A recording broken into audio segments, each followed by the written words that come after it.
ಪರಿಶಿಷ್ಟ ಜಾತಿಯ ಮೀಸಲಾತಿಗೆ ಸಂಬಂಧಿಸಿದಂತೆ ಜನಸಂಖ್ಯಾವಾರು ಒಳ ಮೀಸಲಾತಿಯನ್ನು ನೀಡುವ ಅಧಿಕಾರವು ರಾಜ್ಯ ಸರ್ಕಾರಕ್ಕೆ ಇದೆ ಎಂಬುದನ್ನು ಸುಪ್ರೀಂ ಕೋರ್ಟ್ನ ಮುಖ್ಯ ನ್ಯಾಯಮೂರ್ತಿ ಚಂದ್ರಚೂಡ್ ನೇತೃತ್ವದ 7 ನ್ಯಾಯಮೂರ್ತಿಗಳಿರುವ ಸಾಂವಿಧಾನಿಕ ಪೀಠವು ಪರಿಶಿಷ್ಟ ಜಾತಿ ಹಾಗೂ ಪಂಗಡಗಳಲ್ಲಿಯೇ ತೀರಾ ಹಿಂದುಳಿದಿರುವ ಜಾತಿಗಳಿಗೆ ಮರು ಮೀಸಲಾತಿ ಕಲ್ಪಿಸುವ ಮಹತ್ವದ ತೀರ್ಪು ನೀಡಿದೆ. ತೀರ್ಪನ್ನು ಗೌರವಿಸಿ ಇಂದು ಸರಗೂರು ತಾಲೂಕಿನ ಡಾ ಬಾಬು ಜಗಜೀವನ್ ರಾಮ್ ವಿಚಾರ ವೇದಿಕೆ ಮತ್ತು ಸಮುದಾಯದ ಸಮಾಜದ ಎಲ್ಲಾ ಮುಖಂಡರು ಸೇರಿ ಪಟಾಕಿ ಸಿಡಿಸಿ ಸಿಹಿಯನ್ನು ಹಂಚುವುದರ ಮೂಲಕ ಸಂಭ್ರಮಾಚರಣೆ ಮಾಡಿದರು.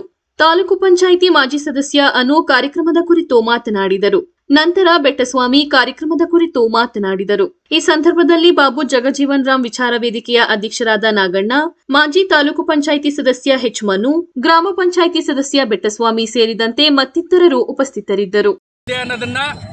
ತೋರಿಸ್ಕೊಟ್ಟು ಜೊತೆಗೆ ಆ ದೇಶದಲ್ಲಿ ಈ ಹಿಂದೆ ನಾವು ಒಂದು 30 ವರ್ಷಗಳಿಂದ ಏನು ಹೋರಾಟ ಮಾಡ್ಕೊಂಡು ಬಂದಿದ್ದೀವೋ ನಮ್ಮ ಜನಾಂಗ ಇವತ್ತು ನಮ್ಮ ಕರ್ನಾಟಕ ರಾಜ್ಯದಲ್ಲಿ ಸುಮಾರು 40 ಲಕ್ಷಕ್ಕೂ ಮೇಲ್ಪಟ್ಟು ಜನಸಂಖ್ಯೆ ಇದೆ ನಮ್ಮದು ಪರಿಶಿಷ್ಟ ಜಾತಿಗಳಲ್ಲಿ.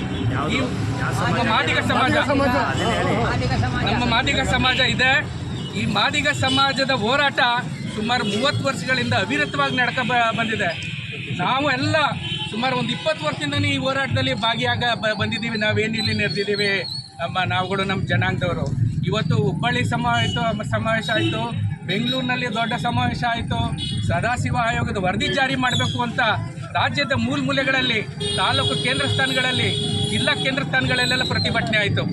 ಆದರೆ ಈ ಒಂದು ಯಾವುದೇ ಸರ್ಕಾರಗಳು ಈ ಒಂದು ನಮ್ಮ ಬೇಡಿಕೆಗೆ ಸ್ಪಂದಿಸಿರಲಿಲ್ಲ.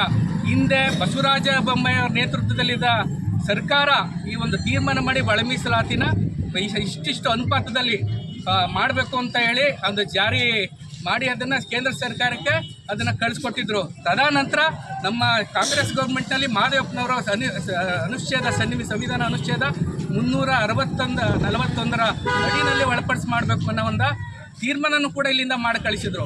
ಆದರೆ ಈ ಎಲ್ಲ ತೀರ್ಮಾನಕ್ಕೂ ಅಡ್ಡಿ ಆಯಿತು. ಇಲ್ಲಿ ಕೋರ್ಟ್ಗೆ ಹೋಗಿ ಕೆಲವೊಬ್ಬರು ಕುಹಿಗಳು ಇದನ್ನು ಮಾಡಬಾರ್ದು, ಏನು ಕ್ರಿಮಿಲೇಯರ್ ಸಿಸ್ಟಮ್ ಅಂತ ಏನಿದೆಯೋ ಅದ್ರ ಬಗ್ಗೆನೂ ಕೂಡ ಸುಪ್ರೀಂ ಕೋರ್ಟ್ನಲ್ಲಿ ಆದೇಶ ಆಗಿದೆ. ಕ್ರಿಮಿಲೇಯರ್ ಸಿಸ್ಟಮ್ ಅಂದರೆ ಯಾರು ಇದನ್ನು ಸವಲತ್ತುಗಳನ್ನ ಪಡ್ಕೊತಾ ಇರ್ತಾರೋ ಅವರೇ ಸವಲತ್ತು ಪಡ್ಕೊಳ್ಳೋದು, ಅವರೇ ಮುಂಚೂಣಿಗೆ ಹೋಗೋದು, ಅವರೇ ಆರ್ಥಿಕವಾಗಿ ಪ್ರಬಲರಾಗೋದು, ಇದು ಅವತ್ತಿನ ಕಾಲದಿಂದನೂ ನಡ್ಕೊಂಡು ಬಂದಿರೋಂಥ ವಿಚಾರ. ಈ ವಿಚಾರಕ್ಕೆ ಕಡಿವಾಣ ಹಾಕಬೇಕು. ಪರಿಶಿಷ್ಟ ಜಾತಿಗಳು ಅಂತ ಹೇಳ್ಕೊಂಡು ಮೇಲ್ವರ್ಗ ತಲುಪಿರೋ ಅಂಥ ಈ ಬಲಾಢ್ಯ ಅಂದರೆ ಅಸ್ಪೃಶ್ಯ ಜಾತಿಗಳು ಏನಿದೆಯೋ ಅವನು ಕೂಡ ಹೊರಗಡೆ ತೆಗಿಬೇಕು ಅನ್ನೋ ಒಂದು ಆದೇಶನೇ ಆಗಿದೆ. ಅದು ಸುಮಾರು ಸಾವಿರಾರು ಪುಟಗಳಿದೆ ಅಂತ ಆದೇಶ ಬಂದ ಮೇಲೆ ಅದು ಗೊತ್ತಾಗ್ತದೆ. ಈ ವಿಚಾರವಾಗಿ ನಮ್ಮ ಜನಾಂಗ ಹೇಳೋದಿಷ್ಟೇ, ಇವತ್ತೆಲ್ಲ ನಾವು ಸೇರಿದ್ದೀವಿ. ತುಂಬ ಸಂತೋಷದಾಯಕವಾಗಿ, ಹರ್ಷದಾಯಕವಾಗಿ ನಾವಿವತ್ತು ಸೇರಿ ಇಲ್ಲಿ ಸಂಭ್ರಮಾಚರಣೆ ಮಾಡ್ತಿದ್ದೇವೆ. ಈ ಒಂದು ನ್ಯಾಯ ಕೊಟ್ಟ ನಮ್ಮ 7 ಸದಸ್ಯರ ಸುಪ್ರೀಂ ಕೋರ್ಟ್ ನ್ಯಾಯಪೀಠದ ಮುಖ್ಯ ನ್ಯಾಯಾಧೀಶ ಚಂದ್ರಚೂಡ್ ಅವರ ನೇತೃತ್ವದಲ್ಲಿ 7 ಜನರ ಪೀಠದ ಸದಸ್ಯರು ಎಲ್ಲದ ಒಮ್ಮತದಿಂದ ನಮ್ಗೆ ಏನು ಒಳ ಮೀಸಲಾತಿ ಕೊಡೋಕೆ ಸಹಮತ ನೀಡಿದ್ರು. ಇವತ್ತು ಸಂತೋಷ ಸಡಗರ ದಿನ. ಇವತ್ತು ಏನು ಕರ್ನಾಟಕ ರಾಜ್ಯದಂತ ಇವತ್ತು ನಮ್ಮ ಜನಾಂಗ ಹಲವಾರು ಹೋರಾಟಗಳಲ್ಲಿ ತ್ಯಾಗಮಯಗಳಾದರೂ ಅವತ್ತು ದಿನಗಳಲ್ಲಿ ಹೋರಾಟ ಮಾಡೋಕ್ಕೆ ಹೋಗ್ಬೇಕಾದ ವೆಹಿಕಲ್ಗಳಲ್ಲಿ ಹಲವಾರು ಜನಗಳು ಮರಣ ಹೊಂದರು. ಇದೆಲ್ಲ ಹೋರಾಟದ ಪ್ರಯತ್ನ ಇವತ್ತು ನಮ್ಗೆ ಒಳ ಮೀಸಲಾತಿ 6% ಕೊಡಬೇಕು ಅಂತ ಇವತ್ತು ನಮ್ಗೆ ಆದೇಶ ಸುಪ್ರೀಂ ಕೋರ್ಟ್ ಆದೇಶ ನೀಡಿರೋದು ಭಾಳ ತುಂಬ ಸಂತೋಷಕರವಾದ ದಿನ ಅಂತ ತಿಳ್ಕೊಳ್ತದೆ. ಈಗ 2004ರಲ್ಲಿ ಈ ಚಿನ್ನಯ್ಯರವರ ವರದಿಯಲ್ಲಿ ಅವತ್ತಿನ ದಿನ ನಮ್ಮನ್ನು ಒಳ ಮೀಸಲಾತಿ ಕೊಡಕ್ಕೆ ಬರಲ್ಲ ಅಂತ ತಿರಸ್ಕಾರ ಮಾಡಿತ್ತು. ಅದನ್ನು ಎತ್ತಿ ಹಿಡಿದು ಇವತ್ತು ಏನು ನಿನ್ನೆ ನಡೆದಂಥ ಆದೇಶದಲ್ಲಿ ಸುಪ್ರೀಂ ಕೋರ್ಟ್ನ ಮುಖ್ಯ ನ್ಯಾಯಮೂರ್ತಿ ಚಂದ್ರಚೂಡ್ ರವರ ನೇತೃತ್ವದಲ್ಲಿ ಈ ಒಳ ಮೀಸಲಾತಿಯ ಕರ್ನಾಟಕ ರಾಜ್ಯದ ಅಂದಿನ BJP ಸರ್ಕಾರದ ಮುಖ್ಯಮಂತ್ರಿಗಳಾದ ಬಸವರಾಜ ಬೊಮ್ಮಾಯಿ ಅವರ ಸರ್ಕಾರ ಏನು ಈ ಒಳ ಮೀಸಲಾತಿ ಕೊಡಬೇಕು ಅಂತ ಕರ್ನಾಟಕದಿಂದ ಕಳಿಸಿತ್ತು, ಆಯ್ಕೆ ಕೊಡ್ಬೋದು ಅಂತ ಅದನ್ನು ಇವತ್ತು ಹೈಕೋರ್ಟ್ ಎತ್ತಿ ಹಿಡಿದಿದೆ. ಅದನ್ನು ನಾವು ಇವತ್ತು ಮತ್ತೊಂದು ಸಲ ಸ್ವಾಗತ ಮಾಡ್ತಿದ್ವಿ.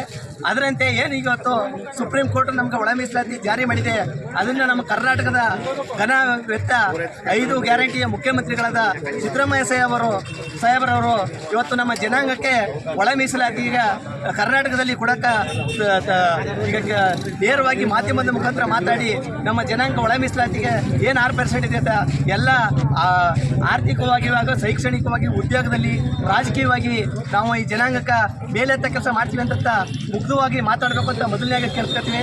ಹಾಗೆ 2015ನೇ ಇಸ್ವಿಯಲ್ಲಿ ಇಲ್ಲಿ ಶಾಸಕರಾಗಿದ್ದಂಥ ದಿವಂಗತ ಎಸ್ ಚಿಕ್ಕಮದು ಸಾಹೇಬರವರು ಈ ಕರ್ನಾಟಕ ರಾಜ್ಯದ ಹಿಂದುಳಿದ ವರ್ಗದ ನಾಯಕರು ಏನು ನಮ್ಗೆ ಈ ತಾಲೂಕು ಬಂದರು ಅವತ್ತು ನಮ್ಗೆ ಹಲವಾರು ಸೌಲಭ್ಯಗಳು ಸಿಕ್ಕಂತ ಒಂದು ವಿಚಾರ ಅಂತ ಇವತ್ತು ನಾವು ಮನಗಣಬೇಕಾಗಿದೆ. ಯಾಕಂದ್ರೆ ಹಿಂದೆ MLA ಆಗಿದ್ರು, MP ಆಗಿದ್ರು, ಮಿನಿಸ್ಟರ್ ಯಾರು ನಮ್ಗೆ ಸೌಲಭ್ಯಗಳು ಕೊಡಲಿಲ್ಲ, ಸರ್ಕಾರಿ ಸೌಲಭ್ಯಗಳು ಏನು ಕೊಡಲಿಲ್ಲ. ಅವ್ರು ಬಂದಾಗಲಿಂದ ಇವತ್ತು ನಾವು ಒಂದಷ್ಟು ಜನ ಕಾರಲ್ಲಿ ಓಡಾಡ್ತೀವಿ ಅಂತಂದ್ರೆ ಚಿಕ್ಕಮದು ಸಾಹೇಬ್ರವರು ಅಂತ ಈ ಜನಾಂಗಕ್ಕೆ ಕೊಡಬೇಕು ಸೌಲಭ್ಯಗಳಂತ ತಲುಪಿಸ್ಕೊಟ್ಟದು ಅಂತ ಹೇಳ್ತಾ, ಅದೇ ಹಾದಿಯಲ್ಲಿ ಅವರ ಮಗವರು ನೂತನ ಶಾಸಕರು ಅನಿಲ್ ಚಿಕ್ಕಮದರವರು ಹಲವಾರು ಅಭಿವೃದ್ಧಿ ಕೆಲಸಗಳನ್ನು ಈ ಜನಾಂಗದ ಮೇಲೆತ್ತಬೇಕು ಅಂತ ಮಾಡ್ಕೊಂಡು ಬರ್ತಾ ಇದ್ದಾರೆ.